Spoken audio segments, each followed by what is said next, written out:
વડનગરમાં દવા લેવા ઉભેલા યુવકને અમારી બાયડી કેમ વેચી મારી એમ કહીને સુલતાનપુર ગામના 4 શખ્સ યુવક પર તૂટી પડ્યા હતા।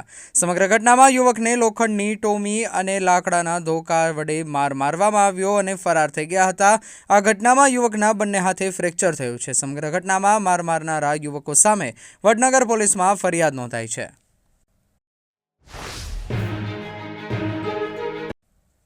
મહેસાણા જિલ્લા એલસીબીએ વિજાપુર તાલુકાના સુંદરપુર ગામે દરોડો પાડી ₹2.81 લાખનો વિદેશી દારૂનો જથ્થો જપ્ત કર્યો છે। આ દરોડામાં હિતેશ બાદરજી ઠાકોર નામના આરોપીની ધરપકડ કરવામાં આવી છે। એલસીબીને મળેલી ગુપ્ત માહિતીના આધારે પૂજુપુરાવાસ વિસ્તારમાં આવેલા હિતેશ ઠાકોરના ઘરે દરોડા પાડવામાં આવ્યા હતા। પ્રાથમિક તપાસમાં સામે આવ્યું કે આરોપી રાજસ્થાનથી ગેરકાયદેસર દારૂ મંગાવી પોતાના ઘરમાં સંગ્રહ કરી તેનું વેચાણ કરતો હતો।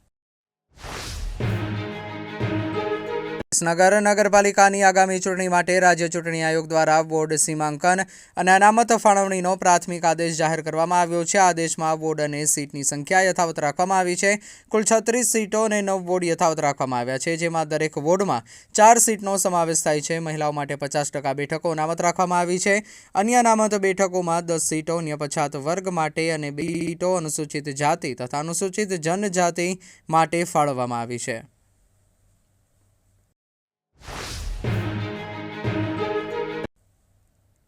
પાટણ નગરપાલિકાના પ્રમુખે શહેરી વિકાસ અને શહેરી ગૃહ નિર્માણ વિભાગને પૂર્ણકાલીન નિયમિત જુનિયર નગર નિયોજક ફાળવવા માટે રજૂઆત કરી છે।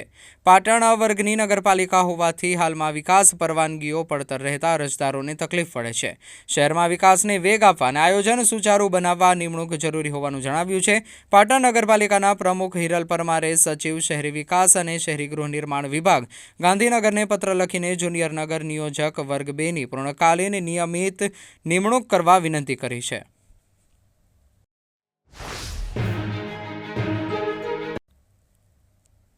ચાણસ્મા જૈન દેરાસરમાં છેલ્લા 7 દિવસથી એક અનોખી ઘટના જોવા મળી રહી છે। અહીં સવારે પ્રક્ષાલન, પૂજા અને સાંજે આરતી સમયે એક પોપટ નિયમિતપણે આવીને પૂજારીના હાથ પર બેસી જાય છે।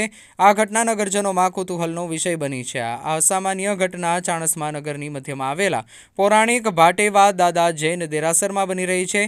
છેલ્લા 7 દિવસથી દરરોજ સવારે 7 વાગ્યે પૂજારી ભટેવા દાદા સહિત અન્ય મૂર્તિઓની પ્રક્ષાલન પૂજા કરવા આવે છે, ત્યારે આ પોપટ દેરાસરમાં પ્રવેશી પૂજારીના હાથ પર બેસે છે।